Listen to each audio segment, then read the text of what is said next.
Welcome to This Explainer. We're diving right into the grand finale of our series on management flaws. Today, we're tackling the seventh sin, the high costs of warranties and lawyers. This is arguably the most financially devastating corporate sin out there. So let's just get right into the mechanics of this massive hidden tax and figure out exactly why it happens.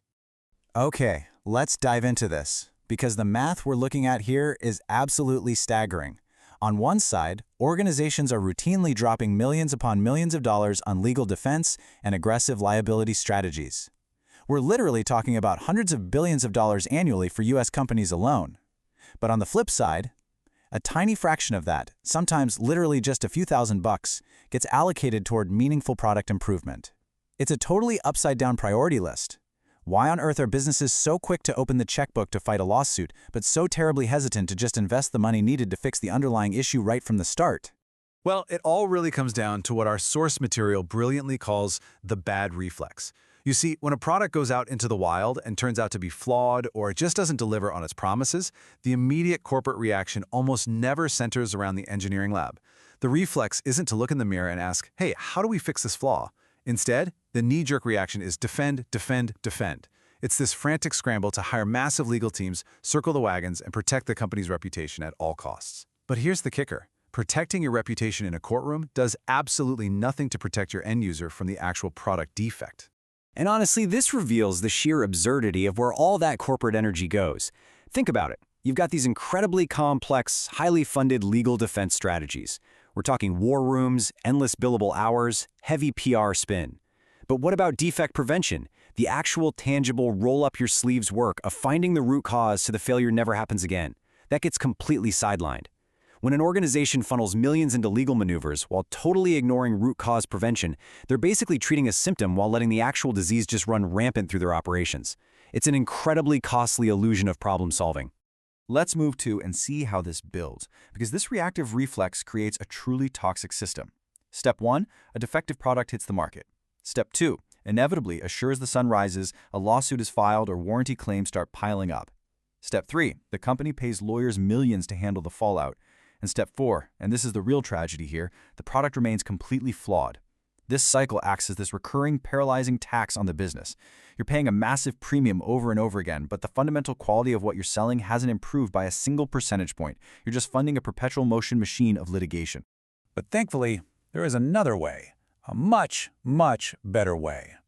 Contrast that vicious cycle with the good system championed by the legendary management consultant W. Edwards Deming. Step 1 in his world, you take that same capital and you invest it in quality early on. You give the money to the engineers, the designers, the quality assurance teams. Step 2, this creates deeply satisfied clients. Step 3, because the product is so solid and reliable, lawsuits and giant warranty claims become incredibly rare. And finally, step 4, that high quality naturally drives increased orders and organic growth.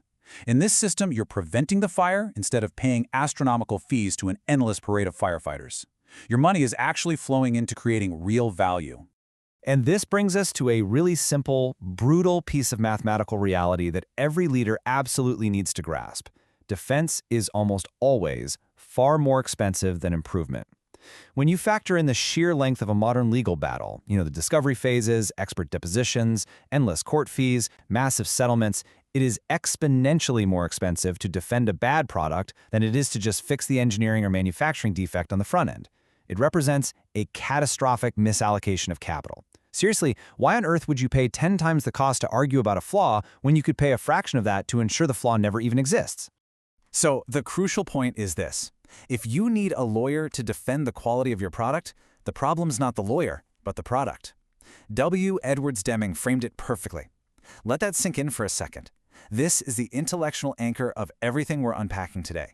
The presence of a massive legal defense team for your core offering, that's not a sign of corporate strength or market dominance. No, it's a massive, glaring red flag signaling a profound failure in your quality control and your fundamental manufacturing processes. What we're seeing here perfectly illustrates the exact consequence of ignoring Deming's warning. In a structurally flawed corporate system, the budget dedicated to lawsuits is continuously growing. It just keeps shooting up year after year, eating up more and more resources. Meanwhile, the actual product improvements, the R&D fixes, the design upgrades, those remain dangerously low and entirely stagnant. It's a pretty glaring metric of a company that has tragically accepted poor quality as their baseline reality and has simply decided to budget for the inevitable legal penalties. Now, I want to transition from theory into a very actionable reality check. If you're an executive, a manager, or a business owner watching this explainer, I want you to mentally pull out a notebook right now. Seriously, do this with me.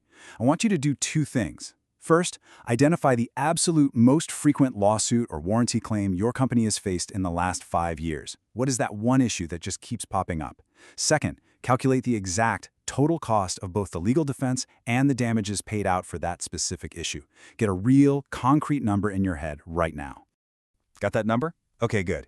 Now, let's slow things down a bit. Ask yourself a very difficult, fundamental question. What needed to change in the product to prevent this from ever happening? And I'm not talking about writing tighter legal contracts or spinning up better PR. I'm talking about the actual physical product or service.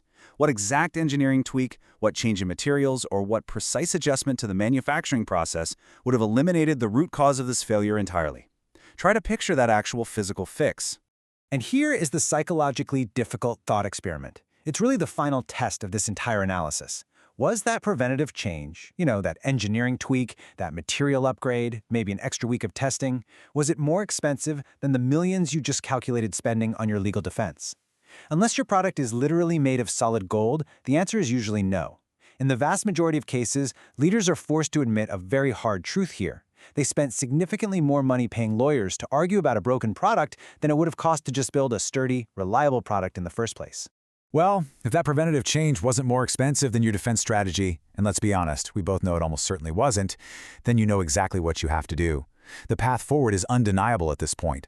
That massive chunk of capital currently bleeding out into warranty fulfillment, big settlements, and endless legal defense, it has to be immediately redirected to the engineers, the designers, and your quality assurance teams. You have got to stop treating the symptoms on the back end and start curing the disease by prioritizing uncompromising quality from day one. And that profound realization brings us to the end of our journey today. This marks the conclusion of our 7-part explainer series on these critical management sins. But more importantly, it represents the beginning of a brand new path. It's the definitive closure of reactive, terribly expensive bad habits, and it's a powerful invitation to embrace a proactive, quality-first future. Because when you stop defending flaws and actually start building excellence, you don't just save your company millions of dollars, you build an undeniable legacy of trust.